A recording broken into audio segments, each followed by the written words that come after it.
More B-roll. So when Chelsea and I moved over to Cambridge, we literally started with nothing. We didn't have a gym, we didn't have any infrastructure. We basically had a house and a dog and a bit of an idea. That was it. We knew what we wanted to achieve, and then we had to set about going doing it. Initially, like looking around the properties in Cambridge, we realized that it was going to be a bit of an uphill struggle. Yeah, it was tough. Yeah. We spent a couple days just driving around Cambridge, looking at properties, trying to get a sense of what we could like rent, but it was a mess. Yeah, we realized pretty quickly that it wasn't going to work quite the way that we hoped. Cambridge is very expensive, and there was just not a lot of suitable properties. So, you know, we had no idea what to do at that point, and we stumbled across this gym. No, it was that I was trying to train for Polaris. Yeah, that's true. Yeah, I was trying to train for Polaris. I had nowhere to train. We were training in the living room, remember? Yeah, oh my God, yeah, I'd forgotten we were training in the living room. Yeah. And so anyway, this gym had just opened up. The guy who opened it, Luca, he had set it up as, I don't know what you would call it, like an extension of his living room almost. He wanted a place for himself to train, as a place for his son to train, but didn't really know how to go about running a gym. We came in, we wanted to use the mats, and he asked us to start teaching classes. And that's kind of how it kicked off. Yeah. We ended up buying out the business over the course of about a year. Within about 6 months. And we grew from where it was at to up to 150 students in about 9 months. So we saw massive, massive growth. And at that point, we actually started to look for a new premises. We had a couple of kind of spaces that we were going to. And then COVID happened. And COVID kind of wrecked everything. We shut our gym. We had no idea whether we were going to be reopening.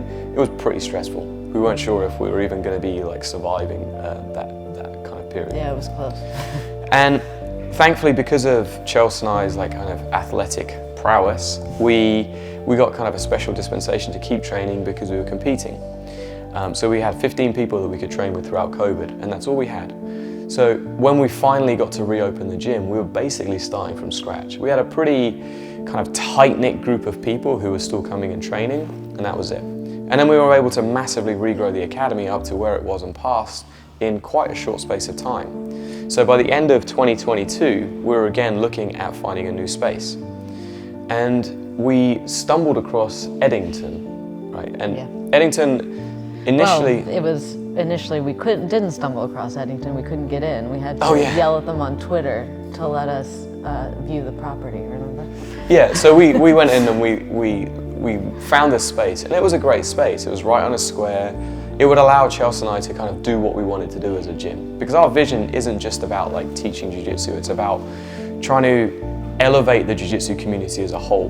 Like we have a lot of experiences around like training in bad environments, being involved in bad environments. And culty groups. Yeah, culty groups, all kinds of different things. And we just don't want that for people. Like we want people to have a wonderful experience when they come in. And that's kind of part of the reason that our gym's done so well.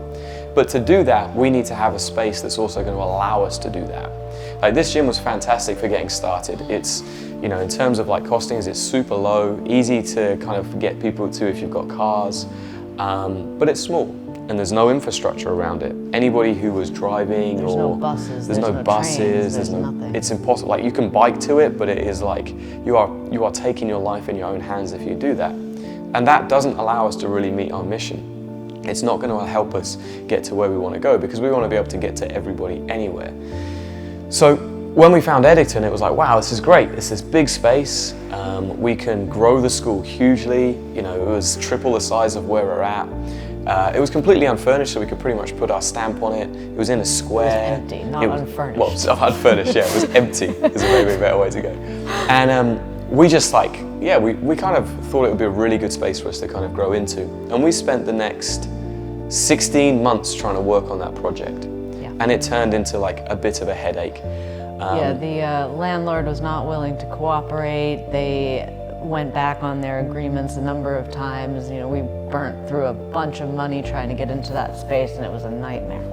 But we learned a lot about the process. And as that process was coming to an end, we started to relook for premises. And that's when St. Giles Hall came up.